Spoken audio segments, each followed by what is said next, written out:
ભક્ત ગોરા કુંભાર.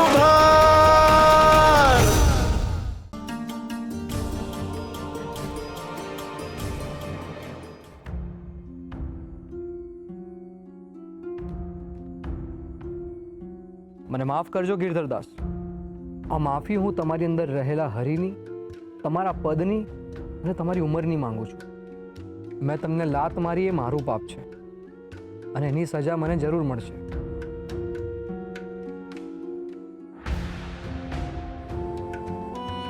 હું હરિની સામે પણ મારો આ ગુનો સ્વીકારું છું. પણ એ લાત પ્રતીક હતી તમને એ સમજાવવા માટે કે પગમાં પડતા ને પાટું મારીએ ને ત્યારે કેવી વેદના અને કેવી પીડા થાય છે. આજ સુધી તમે ગોરાને અને આ પરિવારને આવી જ રીતે લાત મારતા આવ્યા છો અને મંદિરથી દૂર કરતા આવ્યા છો. એમની પાસેથી એમના હક છીનવતા આવ્યા છો.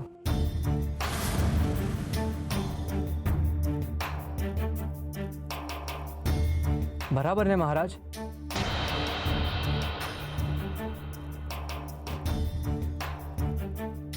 દર વખતે એમણે આવા જ અપમાનના ઘૂંટડા પીધા હશે ગિરધરદાસ. કોઈને પીડા આપવામાં કે કોઈને દુઃખી કરવામાં કોઈ જ જ્ઞાન કે કોઈ જ વિદ્વતા નથી. પોતાની જાતને વિદ્વાન માનવું અને ખરેખર વિદ્વાન હોવું એ બેઉ વચ્ચે જમીન અને આકાશ જેટલો ફરક છે.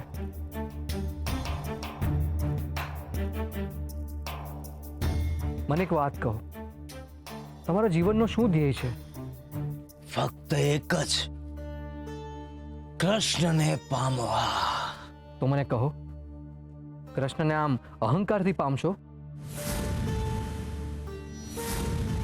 જે તમારી અંદર જ છે એને મેળવવા માટે તમે આમ દોડાદોડી કરીને અન્યને પીડા આપશો તો શું કૃષ્ણ મળશે?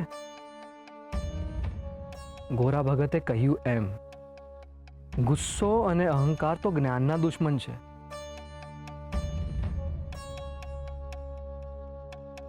અને આવા ગુણો તો આપણને ઈશ્વરથી યોજનો દૂર લઈ જાય છે. મારે તમને એ સમજાવવા માટે તમારું અપમાન કરવું પડ્યું કે પ્રભુને પામવાનો માર્ગ અહંકાર નહીં, વિનમ્રતા છે.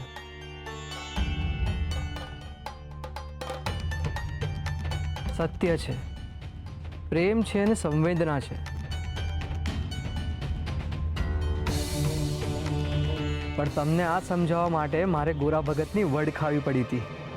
મહારાજ, તમારું અપમાન કરવાનો નહોતો, પણ તેમ છતાંય તમને દુઃખ થયું હોય તો મને માફ કરી દો. માફી નહીં માંગો ભગત. તમે જે કહ્યું એ સત્ય છે. તમારા શબ્દોમાં તો સંજીવની છે. તમે જે કહ્યું એનાથી મારો બહુ મોટો ઉદ્દેશ્ય પૂરો થયો છે. તમે મારી સિદ્ધેશ્વરી પૂર્ણ કરવામાં મારી મદદ કરી છે. તમારી આ જ શુદ્ધ ભાવનાઓ મારી સંજીવની સમાધિને લેખે લગાડશે.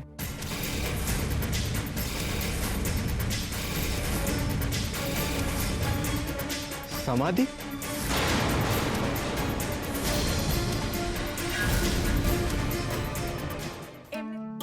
તુલસી વાવ, ઓ તુલસી વાવ,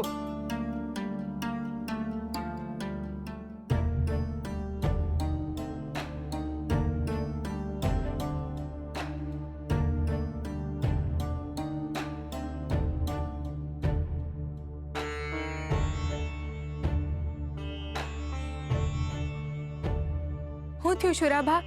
સમાચાર પહોંચાડ્યા ગોરસર સુધી? હાસ તો ગોરસર ક્યાં દૂર છે, બે ગામો તો છેટું છે. એટલે આપણો લખ્યા છે ને એને દોડાવ્યો છે અને હારે આ બાળકના લુગડાઈ લઈ ગયો છે નિશાની આટું.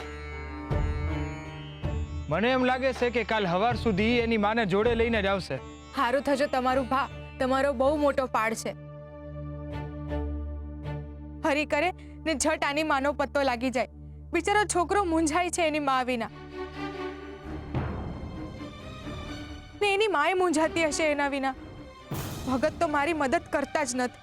મેં એમને કીધું કે આ બાળકને રાજમહેલ લઈ જાઓ, એ જ લોકો આનું ઠેકાણું ગોતશે, પણ એમને તો મારી વાત માનવી જ નથી.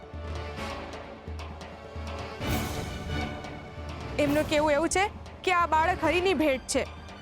બસ એમને તો બોલવું જ છે. એમનું હાલે તો આજીવન આ બાળકને અહીં જ રાખી લે. એમને તો એમ છે કે આ બીજા ગોવિંદને અહીંયા લાવવાથી એમણે કરેલા પાપ ધોવાઈ જાય, પણ આમ કરેલા કર્મો ઓછા દૂર થાય